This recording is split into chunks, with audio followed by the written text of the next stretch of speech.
You got to wrestle Jerry Lawler. I did get to wrestle yes, Jerry. that's what I wanted to. Yeah. And you did it As Andy Kaufman. Andy Kaufman. Yeah.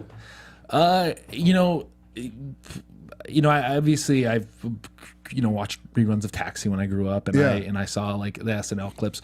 But when I started wrestling and then started coming up with this character, like I started looking at different people to study that that could help me rather than the traditional ones, that everyone watches. And I thought, well, Andy Kaufman was able to wrap an audience around his finger with, limited wrestling, obviously. And so I started watching Andy Kaufman. I became a big fan of his, and then I started watching more of his comedy and became a big fan of that.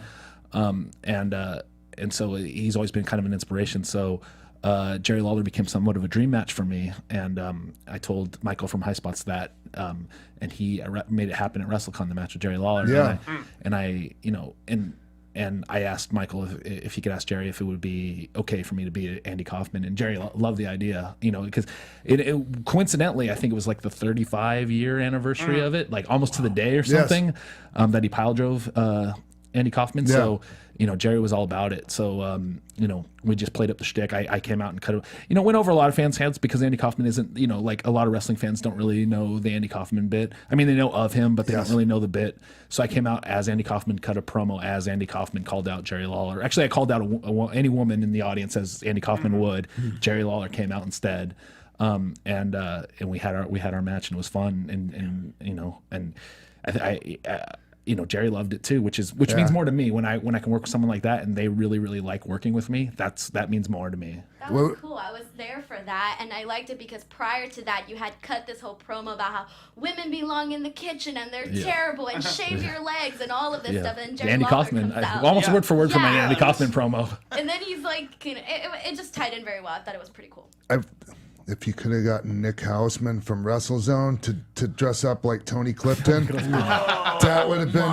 I think running from Tony Clifton. Andy Kaufman and Tony Clifton, the same place at the same time. Talk about time travel. Actually, at StarCast, they're doing a bit of a panel where they're going back and talking about Andy Kaufman, and then someone tagged Tony Clifton on Twitter, and Tony Clifton was like, my invite must have been lost in the mail. Yeah. Because Tony Clifton's still out there doing it. Yeah. He does a show at the Comedy Store, I think, every Oh, summer. Bob Zamuda? Tony Clifton. Yeah. Bob Zamuda's a different guy. Is he? Huh.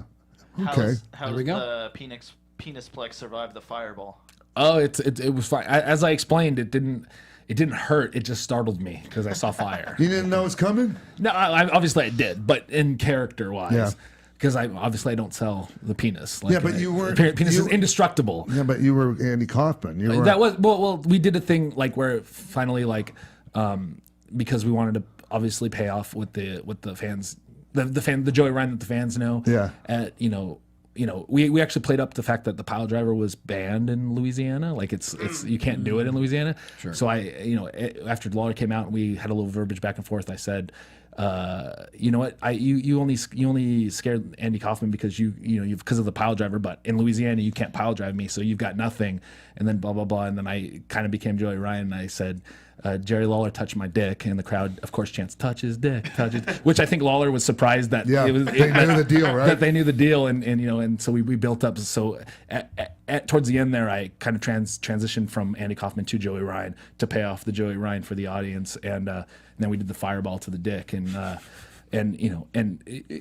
as I explained in character, because the dick is indestructible, it didn't hurt. It just startled me that I saw fire. His aim was amazing. Yeah, we only practiced it one time too. He knew, and it was only to get the distance. Like it was just like he knew right away. He's like, stand here, and then he took whatever 5 steps back and turned around, and it was backstage. And I was like, all right, good to go. We kind of hit it though. We went to like a back corner because he didn't want the commission to see us using a fireball in case because that wasn't written in the it's like no pile drivers, no whatever. No drugs, power bombs either, something right? like that. Yeah, so that was all written, but there was nothing about fire. So he didn't want them to see fire and then like add it last minute. Yeah. Oh wait, no fire too. So we went and hid and we practiced it, and then we went out and did it. And there was no backlash. Yeah. I mean, I don't think anybody's going to come down on Jerry Lawler about professional wrestling. He could have probably pile driven me 10 times, and the commission wouldn't have said anything. Probably. Right. Well, on that note,